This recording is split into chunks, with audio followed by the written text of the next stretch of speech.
एक बार बृहस्पति जी ने ब्रह्मा जी से कहा, हे परमेष्ठी, आप अत्यंत सर्वशास्त्र बुद्धिमान और चार वेद को जानने वालों में श्रेष्ठ हैं। हे प्रभु, कृपा कर मेरा वचन सुनिए। चैत्र, आश्विन, माघ और आषाढ़ मास के शुक्ल पक्ष में नवरात्र का व्रत और उत्सव क्यों किया जाता है? हे भगवान, इस व्रत का फल क्या है? किस प्रकार करना उचित है? और पहले इस व्रत को किसने किया? सो विस्तार पूर्वक बताइए। बृहस्पति जी का ऐसा प्रश्न सुनकर ब्रह्मा जी कहने लगे, हे बृहस्पति, प्राणियों का हित करने की इच्छा से तुमने बहुत ही अच्छा प्रश्न किया। जो मनुष्य मनोरथ पूर्ण करने वाली दुर्गा, महादेवी, सूर्य और नारायण का ध्यान करते हैं, वे मनुष्य धन्य हैं। यह नवरात्र व्रत संपूर्ण कामनाओं को पूर्ण करने वाला है। इसके करने से पुत्र चाहने वाले को पुत्र, विद्या चाहने वाले को विद्या, धन चाहने वाले को धन और सुख चाहने वाले को सुख मिलता है। इस व्रत को करने से रोगी मनुष्य का रोग दूर हो जाता है और कारागार में पड़ा हुआ मनुष्य बंधन से छूट जाता है। मनुष्य की सभी विपत्तियां दूर हो जाती हैं और उसके घर में संपूर्ण चीजें आ जाती हैं। बंध्या और काकबंध्या के इस व्रत के करने से पुत्र की प्राप्ति हो जाती है। ऐसा कोई भी मनोरथ नहीं है जो समस्त पापों को दूर करने वाले इस व्रत के करने से सिद्ध नहीं हो सकता। जो मनुष्य इस देह को पाकर भी नवरात्र का व्रत नहीं करता है, वह माता पिता से हीन हो जाता है और वह अनेक दुखों को भोगता है। उसके शरीर में कुष्ठ हो जाता है और अंगहीन हो जाता है। उसके संतान की प्राप्ति नहीं होती। इस प्रकार वह मूर्ख अनेक दुख भोगता है। इस व्रत को नहीं करने वाला मनुष्य धन और धान्य से रहित हो भूख और प्यास के मारे पृथ्वी पर घूमता है। जो सुहागिन स्त्री भूल से इस व्रत को नहीं करती है, वह पति से हीन होकर नाना प्रकार के दुखों को भोगती है।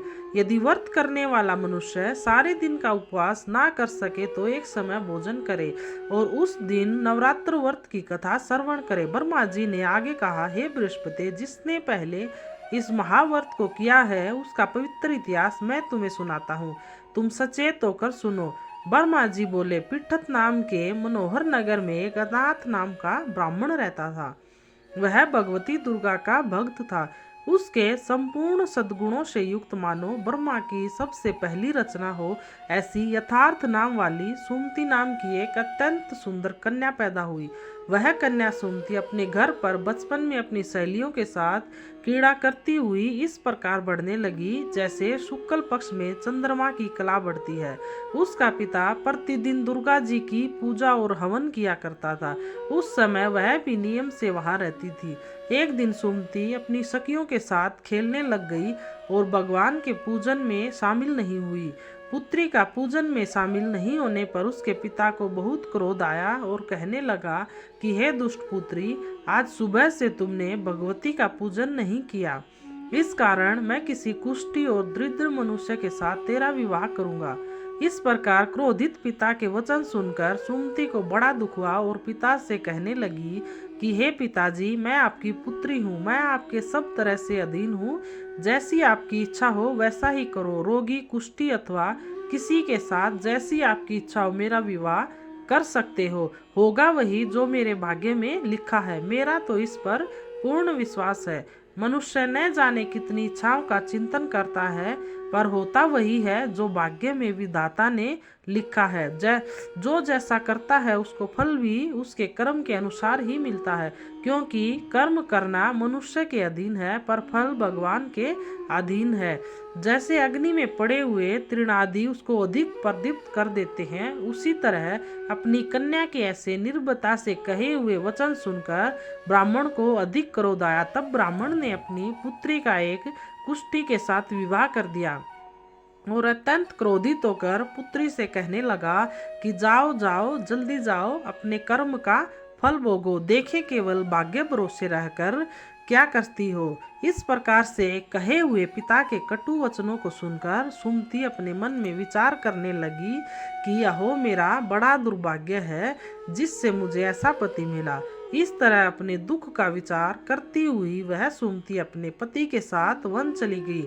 और भयानक वन में कुशायुक्त उस स्थान पर उन्होंने वह रात बड़े कष्ट से व्यतीत की। उस गरीब बालिका की ऐसी दशा देखकर भगवती पूर्व पुण्य के प्रभाव से प्रकट होकर सुमति से कहने लगी, हे दिन ब्राह्मणी, मैं तुम पर प्रसन्न हूँ। तुम जो चाहो वरदान मांग सकती हो। मैं प्रसन्न होने पर मनवांछित फल देने वाली हूँ। इस प्रकार भगवती दुर्गा का वचन सुनकर ब्राह्मणी कहने लगी कि आप कौन है जो मुझ पर खुश हुई है? यह सब मेरे लिए कहो और अपनी कृपा दृष्टि से मुझ दिन दासी को कृतार्थ करो। ब्राह्मणी का ऐसा वचन सुनकर देवी कहने लगी कि मैं ही आदि शक्ति हूँ, मैं ही ब्रह्मा, विद्या और सरस्वती हूँ। मैं खुश होने पर प्राणियों का दुख दूर कर उन्हें सुख प्रदान करती हूँ। हे ब्राह्मणी, मैं तुझ पर तेरे पूर्व जन्म के पुण्य के प्रभाव से प्रसन्न हूँ। तुम्हारे पूर्व जन्म का वृतांत सुनाती हूँ, ध्यान पूर्वक सुनो। तुम पूर्व जन्म में एक निषाद की स्त्री थी और अति पतिव्रता थी। एक दिन तेरे पति निषाद ने चोरी की। चोरी करने के कारण तुम दोनों को सिपाहियों ने पकड़ लिया और ले जाकर जेल खाने में कैद कर दिया। उन लोगों ने तेरे और तेरे पति को भोजन भी नहीं दिया। इस प्रकार नवरात्र के दिनों में तुमने ना तो कुछ खाया और ना ही जल पिया। इसलिए 9 दिन तक नवरात्र का व्रत हो गया। हे ब्राह्मणी, उन दिनों में जो व्रत हुआ उस व्रत के प्रभाव से प्रसन्न होकर तुम्हें मनवांछित वस्तु दे रही हूँ। तुम्हारी जो इच्छा हो सो मांगो। इस प्रकार दुर्गा के कहे हुए वचन सुनकर ब्राह्मणी बोली कि अगर आप मुझ पर प्रसन्न हैं तो हे दुर्गे, आपको प्रणाम करती हूँ। कृपा करके मेरे पति के कोढ़ को दूर करो। देवी कहने लगी कि उन दिनों में जो तुमने व्रत किया था उस व्रत के एक दिन का पुण्य अपने पति का कोढ़ दूर करने के लिए अर्पण करो। मेरे प्रभाव से तेरा पति कोढ़ से रहित और सोने के समान शरीर वाला हो जाएगा। ब्रह्मा जी बोले। इस प्रकार देवी का वचन सुनकर वह ब्राह्मणी बहुत प्रसन्न हुई और पति को निरोग करने की इच्छा से ठीक है ऐसे कहा। तब तक उसके पति का शरीर भगवती दुर्गा की कृपा से कुष्ठहीन होकर अति सुंदर चमकीला हो गया, जिसकी चमक के सामने चंद्रमा की चमक भी कम हो जाती है। वह ब्राह्मणी पति की मनोहर देह को देखकर देवी को अति पराक्रम वाली समझकर स्तुति करने लगी कि हे दुर्गे, आप दुर्गत को दूर करने वाली, तीनों जगत का संताप करने वाली, समस्त दुखों को दूर करने वाली, रोगी मनुष्य को निरोग करने वाली, प्रसन्न होने पर मनवांछित फल देने वाली और दुष्ट मनुष्यों का नाश करने वाली हो। तुम ही सारे जग की माता और पिता हो। हे अम्बे, मुझ अपराध रहित अबला का मेरे पिता ने कुष्ठी के साथ विवाह कर मुझे घर से निकाल दिया। उनकी निकाली हुई पृथ्वी पर घूमने लगी। आपने ही मेरा इस आपत्ति रूपी समुद्र से उद्धार किया है। हे देवी, मैं आपको प्रणाम करती हूँ। मुझ गरीब की रक्षा करो। ब्रह्मा जी बोले कि हे बृहस्पति, इस प्रकार उस सुमति ने मन से देवी की बहुत स्तुति की। उसकी की हुई स्तुति सुनकर देवी बहुत खुश हुई और ब्राह्मणी से कहा कि हे ब्राह्मणी, तुम्हारे उदालक नाम का एक अति धनवान, बुद्धिमान, कीर्तिवान और जितेंद्रिय पुत्र जल्दी ही होगा। ऐसा कहकर वह देवी ब्राह्मणी से फिर कहने लगी कि हे ब्राह्मणी, और जो कुछ तेरी इच्छा हो वही मनवांछित वस्तु मांग सकती हो। ऐसा भगवती दुर्गा का वचन सुनकर सुमति बोली कि हे भगवती दुर्गे, अगर आप मेरे ऊपर खुश हैं तो कृपा कर मुझे नवरात्रि व्रत विधि बताइए। हे दयावती, जिस विधि से नवरात्र व्रत करने से आप प्रसन्न होती हैं, उस विधि और उसके फल का मेरे लिए विस्तार से वर्णन करें। इस प्रकार ब्राह्मणी के वचन सुनकर वह दुर्गा कहने लगी कि हे ब्राह्मणी, मैं तुम्हारे लिए संपूर्ण पापों को दूर करने वाली नवरात्र व्रत विधि को बताती हूँ, जिसको सुनने से तमाम पापों से छूटकर मोक्ष की प्राप्ति हो जाती है। तुम ध्यान से सुनो। आश्विन मास के शुक्ल पक्ष की प्रतिपदा से लेकर 9 दिन तक विधि पूर्वक व्रत करें। यदि दिन भर का व्रत न कर सके तो एक समय का भोजन करें। पढ़े लिखे ब्राह्मणों से पूछकर कलश स्थापना करें और वाटिका बनाकर उसको प्रतिदिन जल से सींचे। महालक्ष्मी, महाकाली और महासरस्वती की मूर्तियां बनाकर उनकी नित्य विधि सहित पूजा करें और पुष्पों से विधि पूर्वक अर्घ्य दे। विजोरा के फूल से अर्घ्य देने से रूप की प्राप्ति होती है। जायफल से कीर्ति, दाग से कार्य की सिद्धि, आंवले से सुख और केले से भूषण की प्राप्ति होती है। इस प्रकार फलों से अर्घ देकर यथाविधि हवन करे। खांड, गेहूं, शहद, घी, तिल, जौ, बीम, नारियल, दाख और कदम, इनसे हवन करे।